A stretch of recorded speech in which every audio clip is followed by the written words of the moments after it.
Hello everyone, आज हम पढ़ने वाले हैं मोल कॉन्सेप्ट के बारे में। तो लेक्चर को बेसिक से स्टार्ट करेंगे ताकि सारी चीज़ें इजीली समझ में आ सके।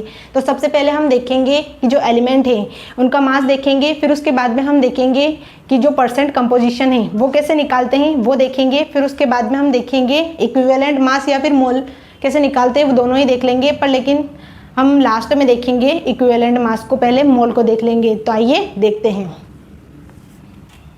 तो सबसे पहले हम देख रहे हैं यहाँ पर जो एलिमेंट का मास है वो देखते हैं। सबसे पहले देखते हैं तो 20 तक तो वैसे याद होना चाहिए, लेकिन नहीं याद होता है तो भी कोई बात नहीं है, 20 तक याद रख लो वही काफ़ी है। तो यहाँ पर सबसे पहले हम देख रहे हैं 1 से स्टार्ट करते हैं। तो यहाँ पर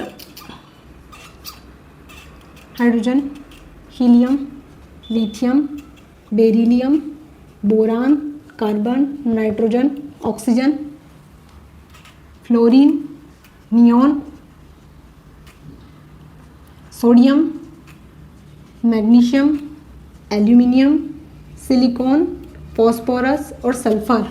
उसके बाद आता है क्लोरीन, फिर आर्गन, फिर potassium, calcium, scandium, titanium, vanadium, chromium.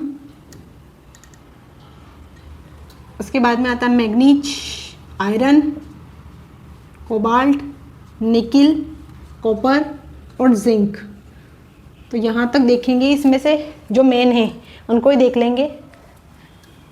1 2 3 4 5 6 7 8 9 10 13 14।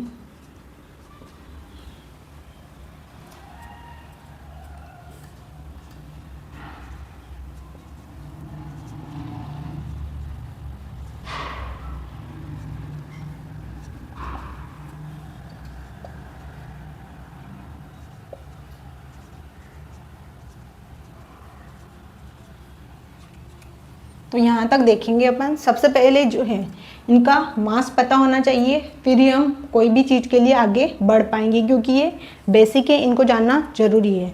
तो सबसे पहले हाइड्रोजन का देख लेते हैं। तो इसका जो एटॉमिक नंबर और एटॉमिक मास जो होता है वो सेम ही होता है। फिर उसके बाद में हीलियम का देखते हैं। तो हीलियम का जो होता है 4 होता है एटॉमिक मास। फिर उसके बाद में लिथियम का 7 होता है, बेरिलियम का होता है 9, बोरॉन का होता है 11, उसके बाद कार्बन का होता है 12, नाइट्रोजन का होता है 14, 16 इसका होता है, और यहाँ पर जो होता है 19, और इसका होता है 20 और 23 होता है इसका होता है 24, इसका होता है 27, इसका होता है 28, इसका होता है 31, इसका होता है 32, इसका होता है 35.5, और इसका होता है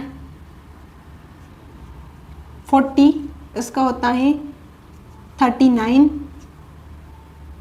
इसका होता है 40। तो अब यहाँ पर जो है इन सारों का याद रखना ज़रूरी नहीं है, कुछ मेन है उनका याद रखना ज़रूरी है। तो यहाँ पर जो है क्रोमियम का देख लेते हैं हम, क्योंकि ये इम्पोर्टेंट है, और कोबाल्ट का देख लेते हैं, और आयरन का देख लेते हैं, और एक और हो जाएगा कॉपर का। तो इनका जो है ये इम्पोर्टेंट है, इनको याद रखना पड़ेगा। तो इनको देख लेते हैं। तो यहाँ पर इसका होता है क्रोमियम का होता है 52 होता है, और आयरन का होता है 56, और इसका जो होता है कॉपर का होता है 63.5 होता है। कोबाल्ट का वैसे तो इम्पोर्टेंट नहीं होता है, इसको याद रखना ज़्यादा ज़रूरी नहीं है, पर वैसे याद रख लो तो कोई बात नहीं है। इसका होता है 59 होता है। तो यहाँ पर जो है इनका याद रखना ज़रूरी है।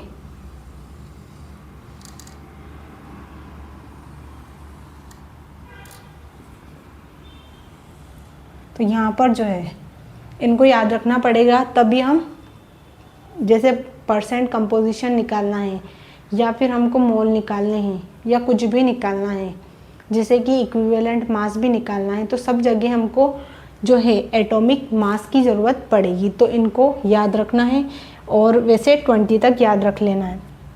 तो हम इसको क्लीन करके देखते हैं कि परसेंट कंपोजिशन कैसे निकालते हैं। तो यहाँ पर अब हम देख रहे हैं जो परसेंट कंपोजिशन है उसको देखेंगे, पर उसके साथ साथ एक और चीज़ देख लेते हैं, मॉलिक्यूलर मास को भी देख लेते हैं, तो सब कुछ अच्छे से समझ में आ जाएगा। तो यहाँ पर हम देख रहे हैं मॉलिक्यूलर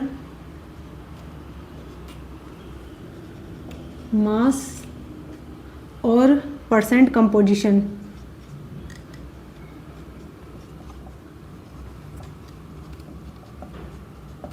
दोनों को देख लेते हैं ताकि अच्छे से समझ में आए।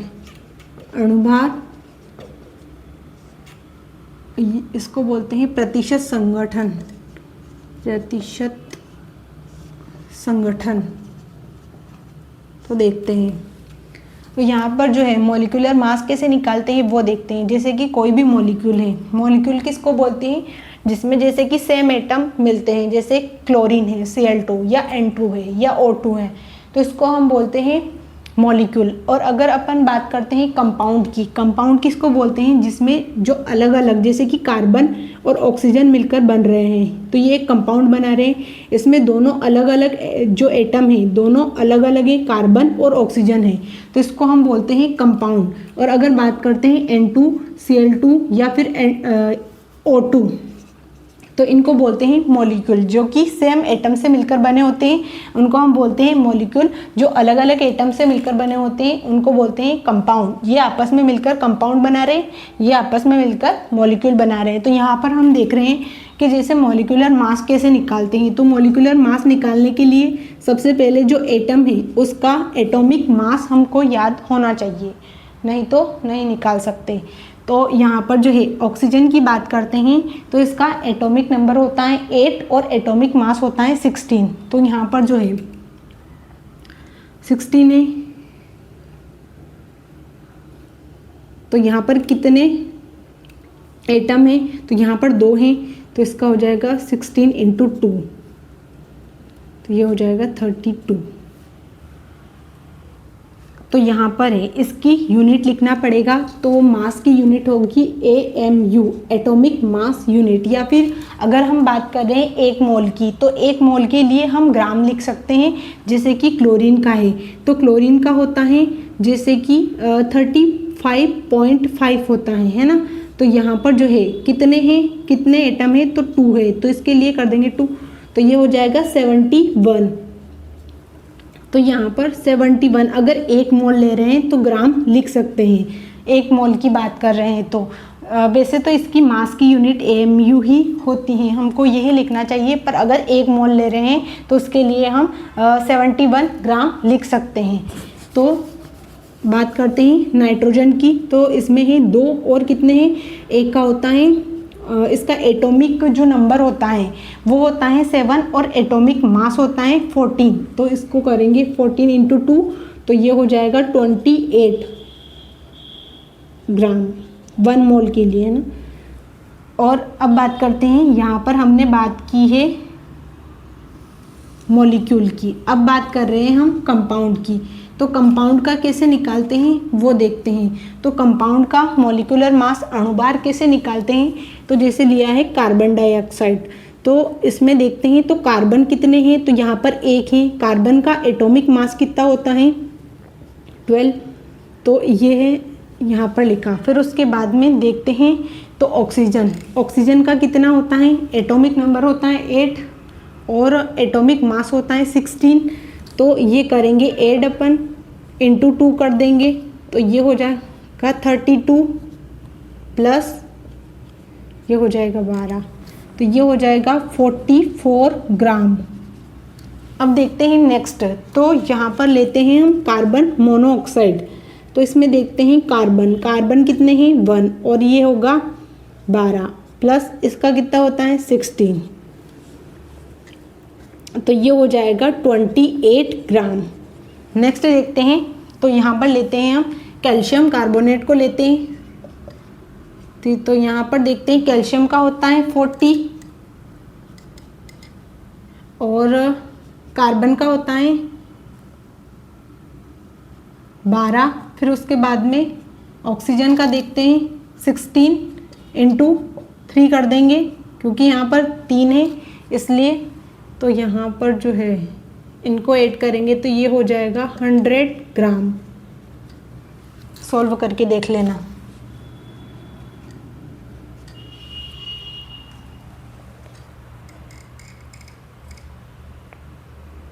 एक और एग्जांपल लेते हैं, जैसे कि सोडियम हाइड्रोक्साइड।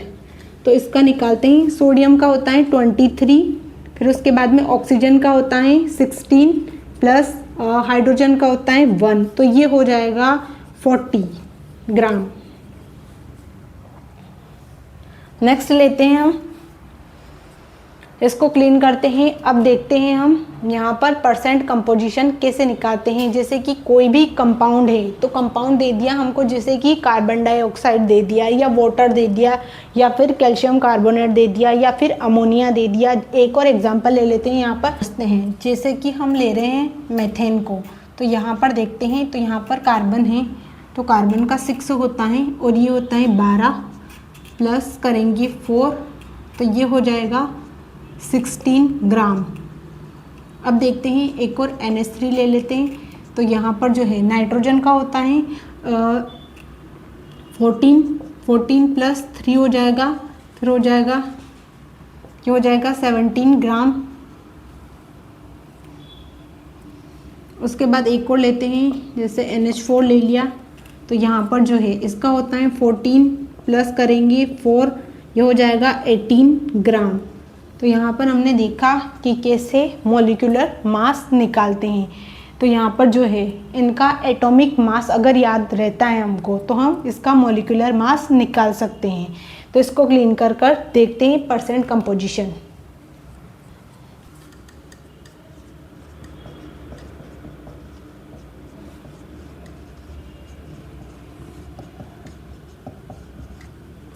परसेंट कंपोजिशन या प्रतिशत संगठन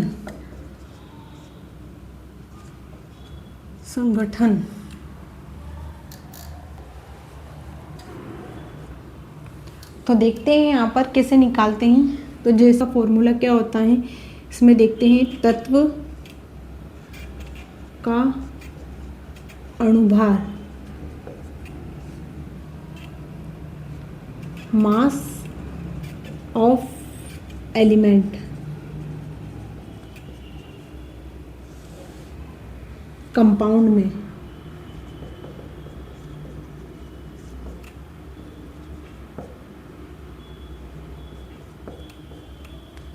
और नीचे आ जाएगा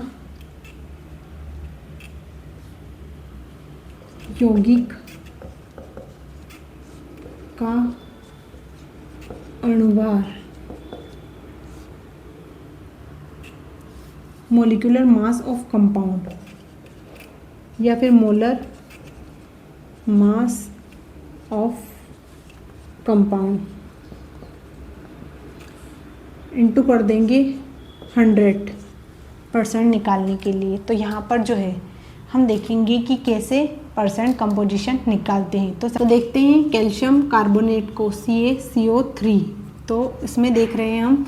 तो सबसे पहले देखते हैं कार्बन का कितना, कार्बन, कैल्शियम और ऑक्सीजन सबका परसेंट निकालना है। तो सबसे पहले देखेंगे कि कैल्शियम का कितना परसेंट है। तो कैल्शियम को देखेंगे तो यहाँ पर जो है कैल्शियम इस कंपाउंड के अंदर कितनी संख्या है, तो यहाँ पर 1 है, केवल कैल्शियम जो है 1 है। तो इसको लिखेंगे, इससे मल्टीप्लाई कर देंगे, इसका जो एटॉमिक मास है उससे मल्टीप्लाई करेंगे। तो यहाँ पर जो है कैल्शियम का एटॉमिक मास होता है 40 × 1 कर देंगे। फिर उसके बाद में इसका जो कंपाउंड का मॉलिक्यूलर मास कितना है, या अणुभार या मोलर मास भी बोल सकते हैं उसको। तो मॉलिक्यूलर मास कितना है इसका, तो इसका हो जाएगा 100। तो ये कर देंगे हम, इससे निकाल लेंगे, तो ये हो जाएगा इसका 40%। नेक्स्ट देखते हैं कार्बन का। कार्बन का कितना परसेंट है, कार्बन का एटॉमिक मास होता है 12। उसके बाद में इसकी संख्या कितनी है, 1 है। तो यहाँ पर 100 इसका मॉलिक्यूलर मास है, 100 करेंगे, फिर उसके बाद में इसका आ जाएगा 12%। नेक्स्ट देखते हैं ऑक्सीजन को देखते हैं, O3 है, तो इसकी संख्या 3 है। तो यहाँ पर करेंगे, इसका होता है एटॉमिक नंबर होता है 8 और एटॉमिक मास होता है 16। तो 16 इंटू 3 करेंगे, फिर उसके बाद में अपॉन में 100 इंटू 100 कर देंगे, ये कट जाएगा आपस में, ये हो जाएगा 48, तो ये 40 हो जाएगा 80, और उसके बाद में ये हो जाएगा 90 और ये हो जाएगा 100। तो इसका टोटल हो रहा है, इसका जो मोलिकुलर मास होता है वो होता है 100। तो यहाँ पर जो है लिख देते हैं 100 मोलिकुलर मास।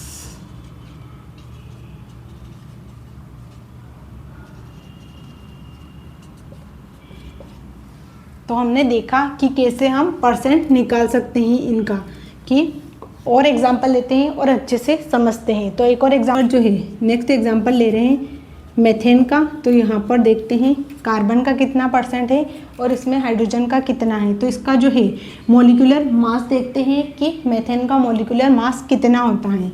तो यहाँ पर जो है कार्बन का है 12, उसके बाद में हाइड्रोजन है 4, तो ये हो जाएगा 16 ग्राम।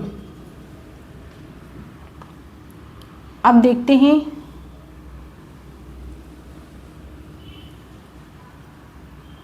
परसेंट कंपोजिशन निकालते हैं इसका। तो यहाँ पर जो है कार्बन का निकालते हैं सबसे पहले। तो कार्बन को देखते हैं, तो यहाँ पर जो है कार्बन की कितनी संख्या है 1 है, तो कार्बन का होता है 12 इंटू 1। उसके बाद में जो इसका जो है मॉलिक्यूलर मास कितना है, तो 16 है, इंटू कर देंगे 100। तो यहाँ पर जो है ये हो जाएगा 16,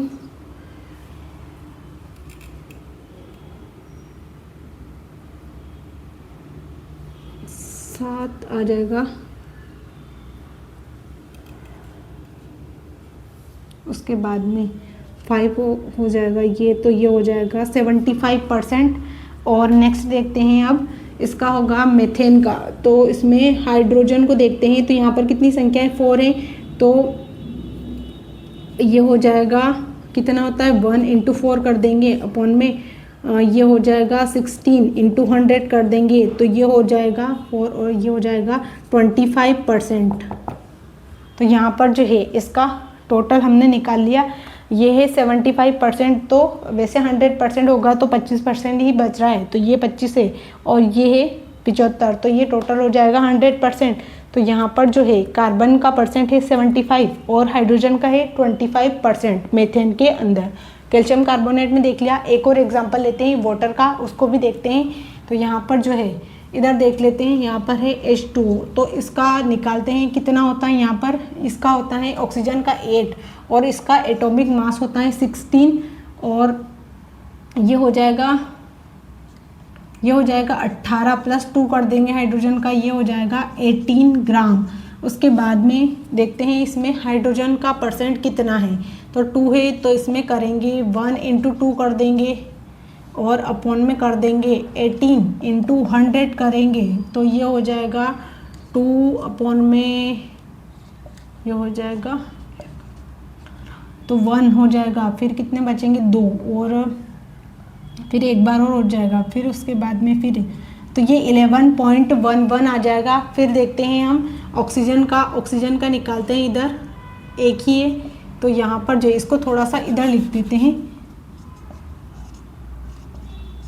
18, तो ये हो जाएगा 11.11%। अब देख रहे हैं हम ऑक्सीजन का, तो यहाँ पर जो है 1 है, क्योंकि अब इसमें जो है इसका होता है 16 इंटू 1 कर देंगे अपॉन में 18 कर देंगे इंटू 100 कर देंगे और ये हो जाएगा 1600। फिर उसके बाद में 18 कर देंगे, तो ये हो जाएगा 88.89%। तो अब हम देख रहे हैं कि मोल कैसे निकालते हैं। तो 1 मोल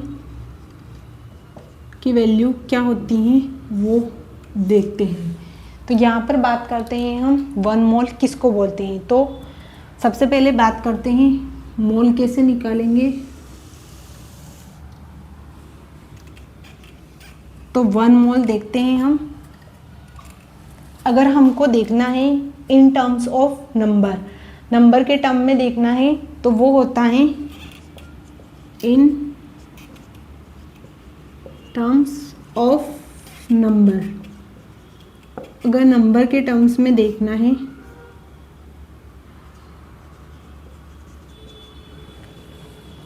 तो वो होता है एवोगैड्रो नंबर के बराबर कितने होते हैं, जैसे कि ये होता है 1 मोल बराबर हो जाएगा, 1 मोल बराबर होगा 6.022 इंटू 10⁻23। और बात करते हैं जैसे कि, तो मोल निकालने के लिए क्या करेंगे, जो गिवन नंबर है अपॉन में कर देंगे एवोगैड्रो नंबर, तो ये निकल के आ जाएंगे मोल। तो 1 मोल अगर हमको नंबर के टर्म्स में निकालना है तो वो होगा 6.022 इंटू 10⁻23 मोल। तो ये हो जाएगा अब नंबर के टर्म में। अब देखते हैं हम कि जैसे ग्राम मतलब मास के टर्म में निकालना है हमको, तो कैसे निकालेंगे, जैसे कि हमको जो निकालना है मोल, तो कैसे निकालेंगे, n बराबर रख देंगे हम सबसे पहले गिवन वैल्यू क्या है वो रखेंगे, फिर उसके बाद में जो है वो रखेंगे हम फिक्स्ड वैल्यू। जैसे कि फिक्स्ड वैल्यू क्या है यहाँ पर देख लेते हैं हम। तो फिक्स्ड वैल्यू जैसे कि हमको नंबर के टर्म में निकालना है, तो ये है फिक्स्ड वैल्यू हमारी 6.022 इंटू 10⁻23। और अगर गिवन वैल्यू जो हमको दे रखी होगी वो रखना है, तो यहाँ पर मोल निकल के आ जाएंगे। अब देखते हैं हम मास के टर्म में कैसे निकालते हैं। तो मास के टर्म में निकालने के लिए देखते हैं जैसे कि इन टर्म्स ऑफ मास,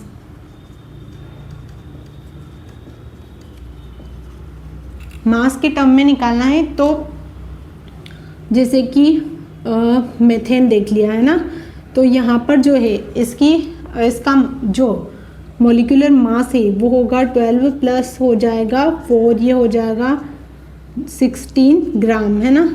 तो यहाँ पर जो है 16 ग्राम है, तो ये हो जाएगी 1 मोल की वैल्यू। तो 1 मोल बराबर हो जाएगा 16 ग्राम, है ना। उसके बाद में देखते हैं हम कि 16 ग्राम। अब देखते हैं जैसे कि n बराबर लिखेंगे हम जो गिवन मास अपॉन में मॉलिक्यूलर मास। तो गिवन मास जो दे रखा होगा वो, और मॉलिक्यूलर मास कोई भी कंपाउंड है, जैसे कि ये कंपाउंड था हमारा मेथेन, तो इसका जो है वो मॉलिक्यूलर मास हमने रखा, तो ये हो गया 16 ग्राम। 1 मोल की वैल्यू है 16 ग्राम। अब जो ये था ये मास के टर्म में था, अब देखेंगे हम वॉल्यूम के टर्म में। तो यहाँ पर जो है इधर देख लेते हैं वॉल्यूम के टर्म में कैसे निकालते हैं। तो इन टर्म्स ऑफ वॉल्यूम,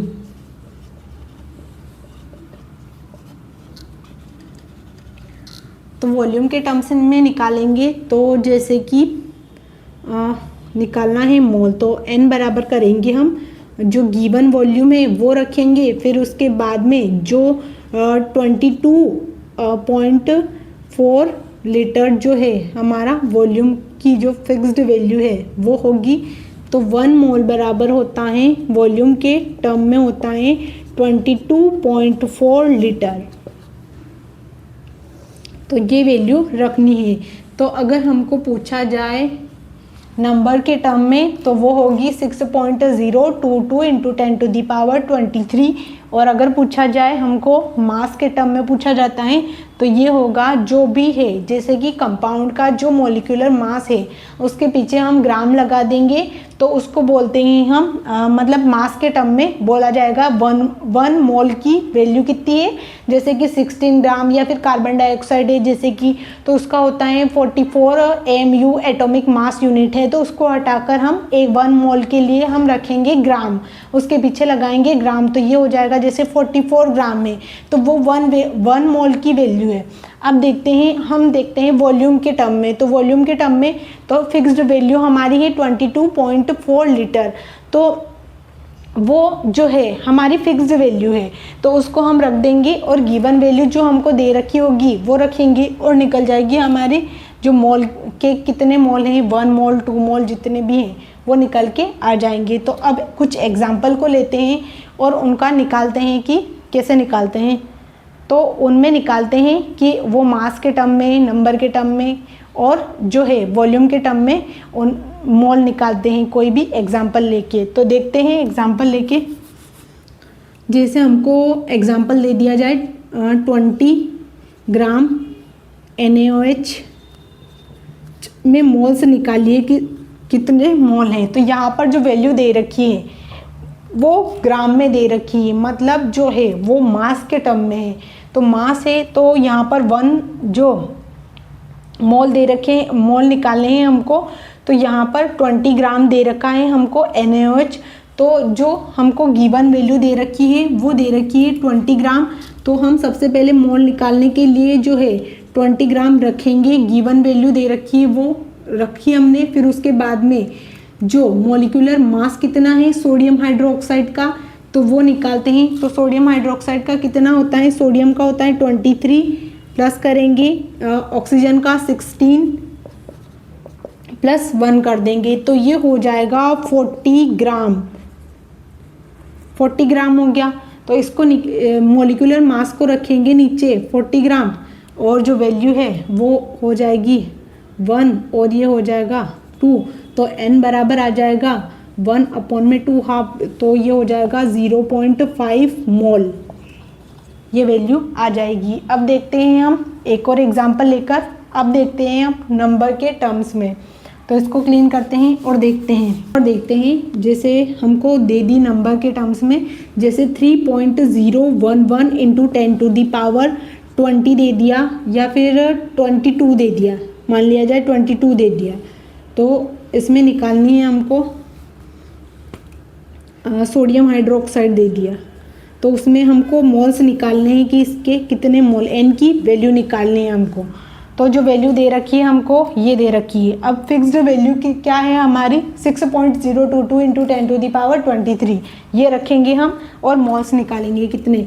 तो n बराबर हो जाएगा 3, जो गिवन वैल्यू है वो रखेंगे 3.011 इंटू 10⁻22, अपॉन में रखेंगे 6.022 इंटू 10⁻23, ये हो जाएगा। फिर उसको अब यहाँ पर जो है ये है 1 से कटेगा 1, इसका हो जाएगा 2 हो जाएगा, और ये हो जाएगा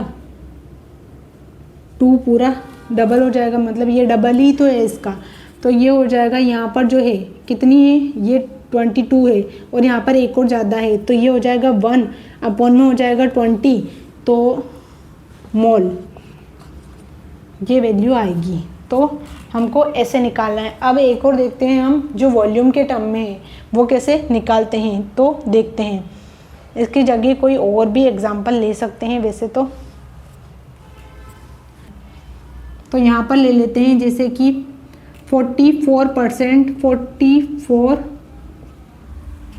यहाँ पर जो वैल्यू है वो कितनी दे रखी है, 8 दे दिया है, सोडियम हाइड्रोक्साइड दे दिया। तो अब यहाँ पर हमको मोल निकालने हैं कि मोल निकालिए। 44.8 जो दे रखा है, लीटर दे दिया, मतलब लीटर रहेगा इसकी। यहाँ पर क्या किया था मैंने, ये होगा है ना, और यहाँ पर लीटर है।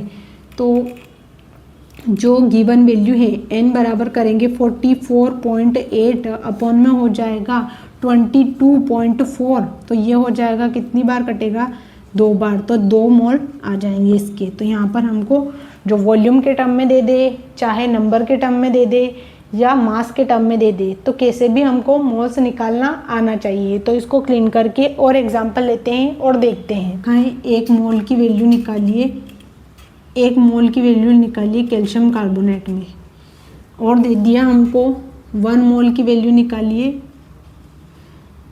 सोडियम हाइड्रोक्साइड की, दे दिया जाए। वो तो मैंने पहले बता दिया है, पर थोड़ा और समझा देती हूँ यहाँ पर क्योंकि अच्छे से समझ में आ जाए। तो यहाँ पर दे दिया कार्बन डाइऑक्साइड को दे दिया, तो इसमें देखना है 1 मोल की वैल्यू, 1 मोल की वैल्यू देखनी है कार्बन डाइऑक्साइड में। तो यहाँ पर देखते हैं हम, तो इसमें देखते हैं, तो इसमें पूछ लिया, मतलब नंबर के टर्म में देखते हैं। तो नंबर के टर्म में देखते हैं तो वो होगी 6.022 इंटू 10⁻23 अब देखते हैं मास के टर्म में,